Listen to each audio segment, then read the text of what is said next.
me suis réveillé, j'ai vu les deux secouristes et le médecin. Je me suis tout de suite senti sauvé par des personnes extraordinaires. L'alpiniste qui est décédé était mon fils. Cela fait maintenant 9 mois que je réfléchis à sa Nous avons mort. apprécié et nous tenions à vous en faire part la rapidité et l'efficacité du sauvetage. Il vivait pleinement et l'alpinisme était sa grande passion. Par-dessus tout, c'est l'écoute et le soutien moral qui nous ont fait à tous très chaud au En cœur. fin de matinée, une petite...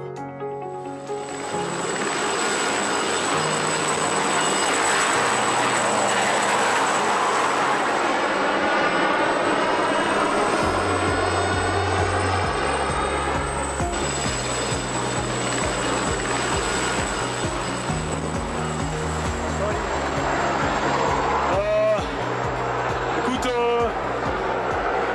là il y a Poutsi qui est au relais, il y a le gars qui est pendu au bout de sa corde, là je vois du sang partout. On est sur zone, c'est bon, on va attaquer les triages.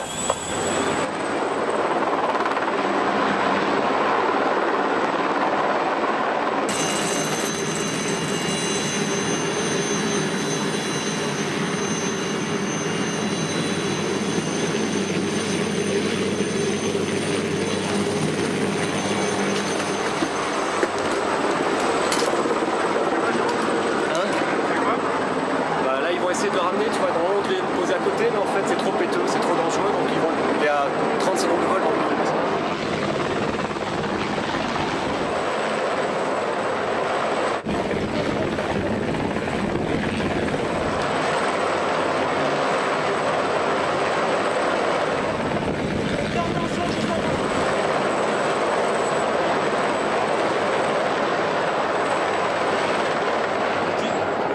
Il va nous poser là et on va médicaliser ici. Parce que les cailles où ils étaient vachés, c'était monstre pourri. C'était perdu du sang.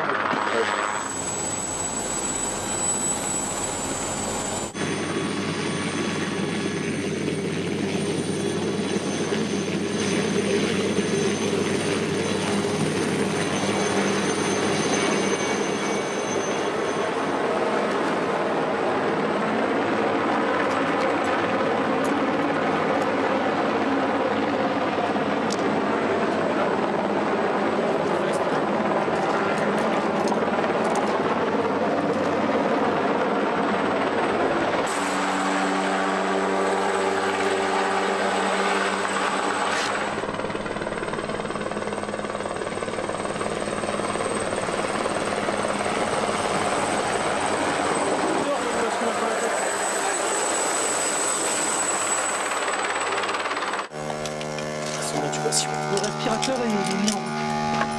Là, il est branché quoi. Ok. C'est bon, tu l'as tué? Ouais, c'est bon. Tu peux mettre le respirateur à la place? Il s'est mis en arrêt ou quoi? Non, T'as pas du scotch? Ah putain. Nickel, ça marche. Tiens, file-moi le scotch là. Je vais le tenir pour l'instant. Vas-y petit, vas-y. Ok, on se met sous respirateur, sous machine. Ouais. Ça va les brancher là. Il va se réveiller, hein, d'accord? Il est à tes C'est normal. Ah pardon, ouais. Oui, mais attends, il est branché, attends. Tu veux le bag? Eh, c'est bien. Ouais, ça va à peu près là. Là, tu vois, c'est beaucoup plus calme quand ils sont intubés comme ça. C'est beaucoup plus détendu parce qu'il râle pas, il souffre plus. Il avait le casque, oui, sûrement. Did he have a helmet? It came off. Ok. Donc, trauma crânien, Glasgow 4, intubé, ventilé. Je vais demander à un hôpital de Chamonix là. On va pas aller à Salanches, mais on me dit il faut qu'on fasse un bilan en délai. Après, il faut que tu organises un transfert secondaire sur Genève aussi rapide que possible.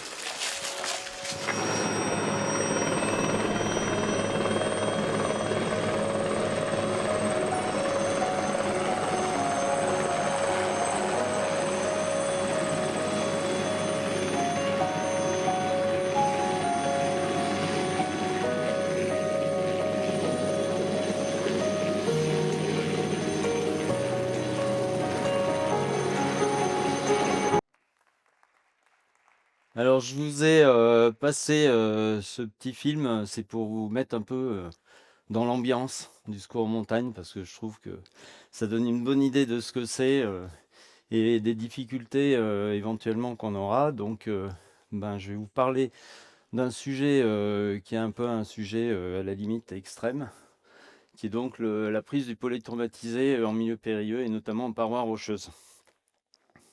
Alors vous voyez, quand en fait on regarde l'actualité, on a plein d'articles sur nous, parce qu'on fait des super secours, on extrait le traumatisé de la montagne, et on fait bien souvent le buzz. Il y a une énorme médiatisation, et puis bien sûr la presse, la télé, les réseaux sociaux qui donnent le relais. Donc ça donne envie, les gens qui veulent faire du secours en montagne, les médecins, en fait, de voir ça, ça les motive. Mais derrière, il y a quand même une réalité qui est extrêmement difficile. Pourquoi? Parce qu'on est en milieu hostile. On est en montagne, mais c'est pas forcément la montagne où il fait beau avec le soleil. C'est la montagne où il y a du vent, c'est la montagne où éventuellement il y a une avalanche. Et en fait, on est vraiment en milieu hostile. Alors, je vous ai mis quelques plaques pour vous donner un peu une idée du milieu hostile. Là, on est en crevasse. Là, c'est un secours en pleine paroi avec 200 mètres de vide. Là, c'est une extraction extrêmement difficile entre les arbres parce que l'hélico ne pouvait pas décoller. Là, c'est un petit jeune qui a traversé un pont de neige sur une arête et qui a fait une chute de 18 mètres. On a mis 2h30 pour le sortir. Et puis des fois, vous voyez, on est en paroi et il n'y a pas d'autre choix que de l'élitreuiller. Et on l'élitreuille avec donc le brancard.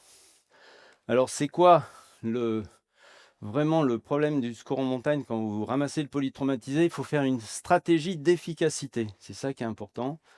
Il faut savoir qu'est-ce qu'il va falloir faire et on va mettre toujours en balance le bénéfice qu'on peut apporter au malade en faisant la réanimation sur le terrain et le risque qu'on a compte tenu des conditions météo et des situations où on est donc du milieu.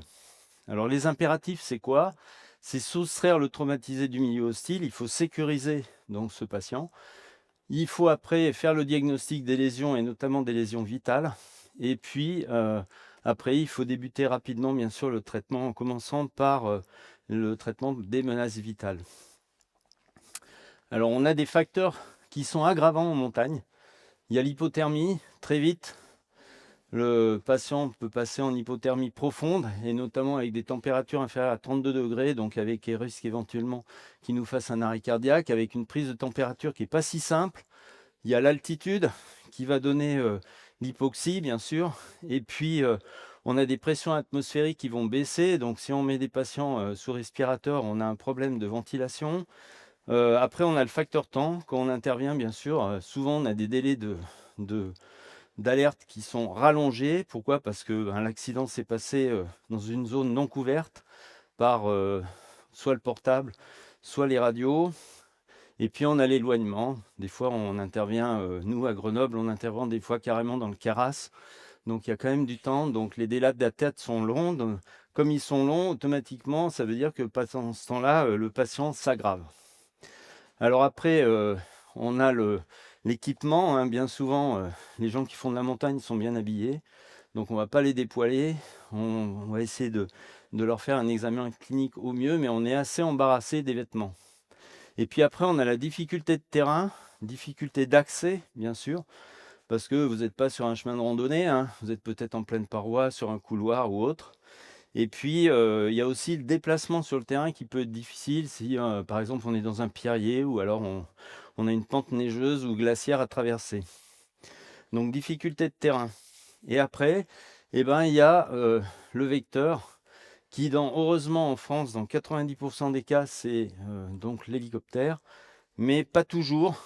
Ça dépend si l'hélicoptère peut s'approcher tranquillement de la zone où il y a le blessé, et des fois il ne peut pas, compte tenu des conditions aérologiques, et des fois, malheureusement il fait mauvais et on ne peut pas y aller, donc on y va en pédestre. Donc vous pouvez avoir des caravanes pédestres, donc là avec difficulté de progression, on technique les patients, mais des fois vous pouvez avoir 5 heures pour ramener un malade à côté d'une des aides pour l'hélicoptère ou alors un transfert SAMU.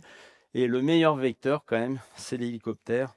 Et heureusement, on a des pilotes archi performants qui peuvent poser les hélicoptères, faire des appuis patins dans des endroits pas possibles. Alors la prise en charge du traumatisé grave en montagne, il y a 2 points essentiels. C'est premièrement soustraire de façon sécuritaire le patient du milieu hostile. Et deuxièmement, dépistage et traitement immédiat au plus vite de la détresse vitale. Le but étant de stabiliser de façon bénéfique la victime sans perte de temps. On ne va pas rester des heures, il faut partir le plus vite possible. Donc il n'y a pas d'improvisation. Quand on arrive sur place, on fait un briefing avec l'équipe pour savoir où est-ce qu'on va se mettre en approche.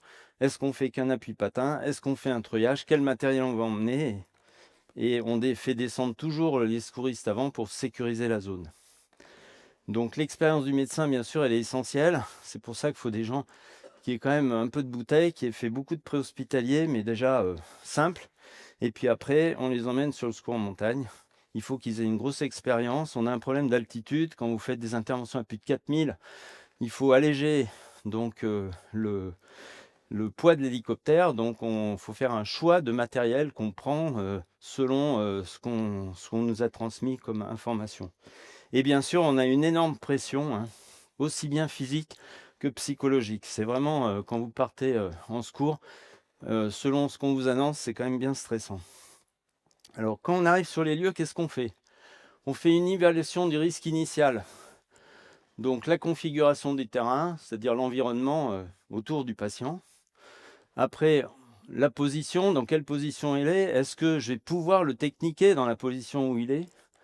L'état du patient, parce que comme il y a un premier secouriste qui est descendu, il va faire la technique de l'ABCDE et par radio, on sait à peu près si il est nécessaire qu'on vienne sur place ou pas. Et après, bien sûr, les difficultés techniques médicales à proprement parler, s'il faut piquer, intuber, etc. Alors, tout dépend des différentes conditions, vous voyez, qu'on a. C'est des conditions, souvent, on est en conditions climatiques défavorables avec du vent sur des arêtes et tout, des températures négatives avec de la glace. On a la paroi verticale, donc avec le vide, il faut être vraiment adapté, il faut être entraîné. Il y a le risque de chute de pierre, il y a lorsqu'on fait des secours canyon ou alors des secours via ferrata, il y a le débit d'eau qui est extrêmement important parce que comme par hasard, on part au moment où il y a un orage. Donc on n'entend pas bien, il y a l'humidité de la neige qui peut couler en permanence. Et bien sûr, on pense toujours au risque de suraccident. Pour info, il y a à peu près 5-6 ans, il y a eu un suraccident sur une avalanche qui avait eu lieu en Suisse. Et les 2 médecins qui sont intervenus sont malheureusement morts à cause d'une suravalanche. Alors, après avoir fait l'évaluation de la situation immédiate et médicale et de l'environnement, il faut faire une protection. Il y a une espèce de loi sécurité-mission. On doit dégager le patient du milieu hostile pour le protéger, mais aussi protéger l'équipe. Parce que si vous avez un gendarme ou un CRS ou alors, en tout cas quelqu'un qui est avec nous, qui est blessé, c'est pas ce qu'on veut. Donc il faut vraiment respecter sa loi de sécurité. Et si jamais on ne peut pas rester sur place pour techniquer la personne, il faut l'extraire au plus vite, de façon à ce que nous, on soit en zone sécurisée. Alors, il y a 2 situations possibles. C'est soit la zone est très exposée et extrêmement technique, et donc là, on fait un bilan médical rapide et on fait de l'extraction, comme sur des champs de bataille. Et soit on est, coup de chance, dans une zone qui est assez cool, peinard, où c'est plat, où il n'y a pas de risque, on va dire, important sur le plan de l'environnement. Et à ce moment-là, on peut techniquer et on peut faire les interventions médicales sans stress. Mais néanmoins, il faut toujours respecter cette espèce de loi sécurité-mission, de façon à mettre, disons, à couvert toute l'équipe. Alors pour ça, il y a eu un guide qui a été édité, qui s'appelle la circulaire Kiel, qui a été fait en juin 2011 sur justement la doctrine opérationnelle. Et donc ils ont réfléchi pendant des jours et des jours. Et puis en fait, chaque mission étant différente, vous voyez qu'en fait ils ont bien dit, chaque situation de terrain ayant ses particularités, chercher à prévoir un cadre théorique unique pour chacune serait un non-sens. Dès lors, seuls des conseils adaptés au cas par cas sont pertinents et nécessaires. Ça veut dire que chaque mission, c'est une autre aventure et il va falloir la résoudre. Alors pour être médecin de secours en montagne, il y a une obligation, il faut avoir une obligation de qualification qui est fait, qu'on appelle le DIUM, c'est le diplôme interuniversitaire de médecine de montagne, qui est géré par l'université de Grenoble et Toulouse et qui va donner des bases minimum aux médecins.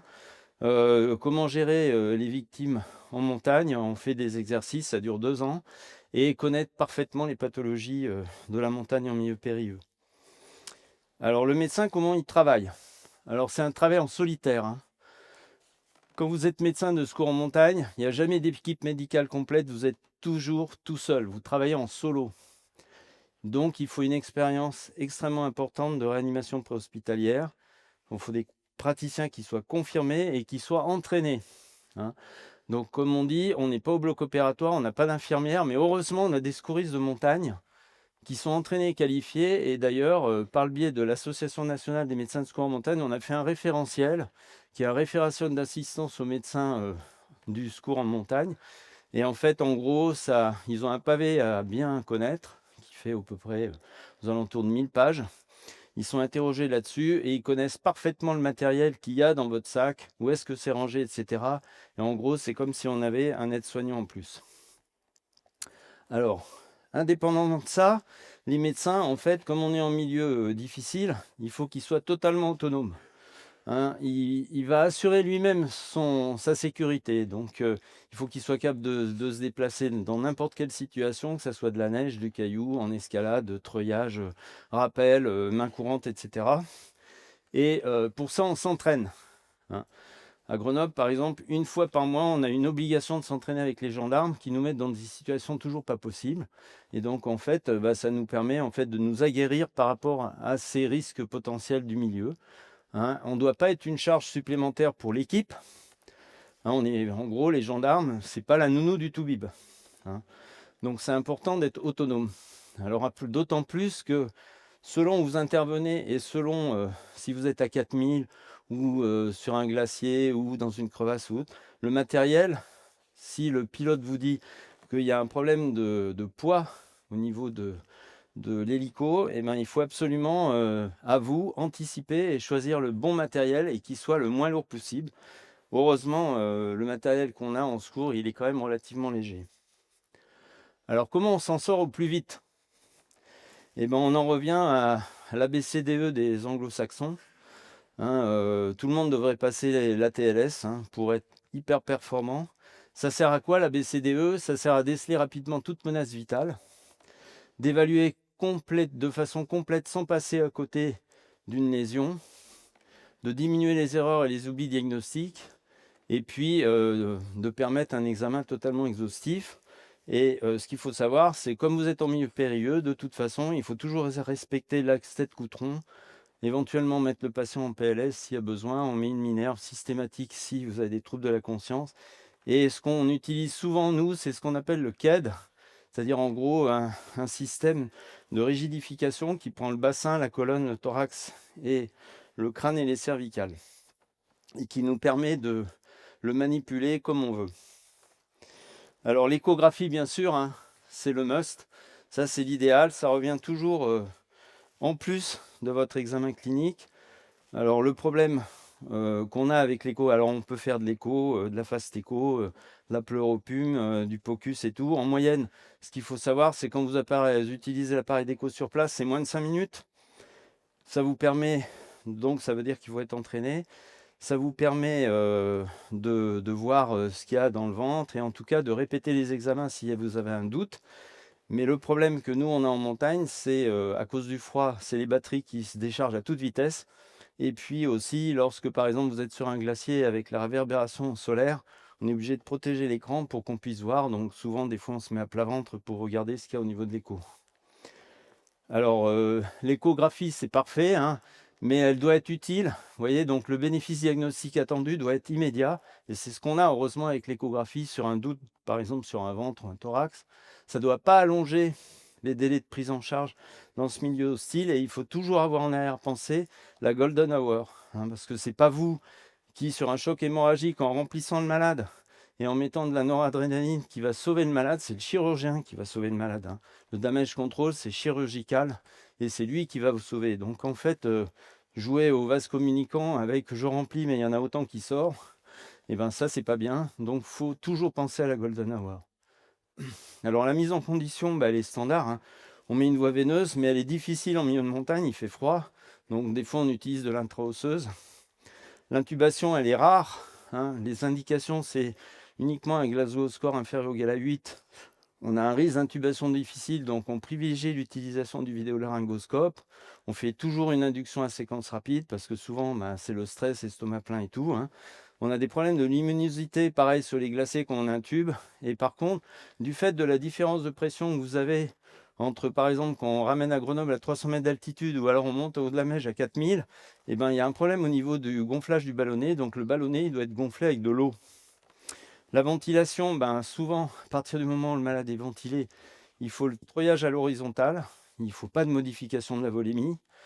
Et puis, il faut utiliser des respirateurs, ce qu'on appelle volumétriques à norme aéronautique, c'est-à-dire que quelle que soit la différence d'altitude, le respi pousse toujours le même volume courant. Le drainage thoracique, ça arrive, c'est exceptionnel, c'est indication pneumosuffocant ou alors hémothorax compressif, mais nous, dans le cadre du secours montagne, on ne va pas faire une exsufflation à l'aiguille, on va plutôt privilégier la thoracostomie de sauvetage. Les immobilisations, vous connaissez, hein, c'est les colliers, etc. Et la thérapeutique sur place, ça va être essentiellement l'analgésie, donc soit par voie intraveineuse, soit l'anesthésie locorégionale sur le terrain, le remplissage avec du sérum Phi, et bien sûr, on met très vite des catécholamines quand on a une instabilité tensionnelle, donc avec de la noradré, et on commence par la baby. Alors, lorsque il est décidé, compte tenu de la gravité du patient, de faire une extraction contrôlée, c'est-à-dire qu'il faut aller encore plus vite, avant toute intervention de ce type, il faut qu'on fasse absolument un briefing très rapide de quel matériel on va envoyer, comment on va s'organiser, comment on va arriver auprès du patient et comment on va le ramener. Donc on évalue bien sûr de nouveau les risques, on en discute avec les gendarmes qui ont quand même plus l'habitude que nous, qui sont tous guides de haute montagne et qui ont sécurisé la zone où vous intervenez. Et il faut aller à l'essentiel et au plus vite. Et si jamais il y a vraiment un risque, comme je vous disais tout à l'heure, on déplace le malade par exemple de 5 minutes de vol pour se mettre sur un endroit où on peut améliorer sa prise en charge. On garde toujours à l'esprit de faire la BCDE. Il reste une minute, Philippe. Changer. Ouais, t'as une minute encore. Quoi? T'as une minute. Ouais, mais ça va être fini là. Donc voilà, donc on met le patient sur un camp de base, ce qu'on appelle, on le technique, et on n'oublie pas la Golden Hour. Donc vous voyez, en conclusion, ce qu'on dit, c'est la prise en charge initiale traumatisée grave en montagne est axée sur l'extraction du milieu et sur les gestes de sauvetage, en se gardant de tout excès thérapeutique. Ça, c'est important. Hein. En fait, c'est le mécanisme lésionnel et le choc qui permet de savoir si vraiment on va sur quelqu'un qui a vraiment un risque. La gestion sur le terrain d'un polytraumatisé doit être le plus courte possible. Donc vous voyez, il ne faut pas oublier Golden Hour, le milieu hostile, les risques météo, etc. On est donc en mode plutôt scoop and run, hein, s'il y a une menace vitale, plutôt que stay and play. Et pour finir, dans les cas extrêmement gravissimes, où vous avez un choc hémorragique incontrôlable, et bien là, on fait comme les militaires, on charge et on amène le plus vite possible au déchocage. On est en mode survie pour le patient. Voilà, et pour finir, je vous mets deux petites photos sympas. Une première là où l'équipe de Chamonix a été chercher un mec à quasiment 20 mètres de profondeur, qui était en plus, qui était passé à travers un pont de neige et où il y a eu une accumulation de roches sur lui, plus la neige. Et puis là, c'est le treuillage civière, hein, comme on fait d'habitude. Voilà, je vous remercie et prudence en montagne.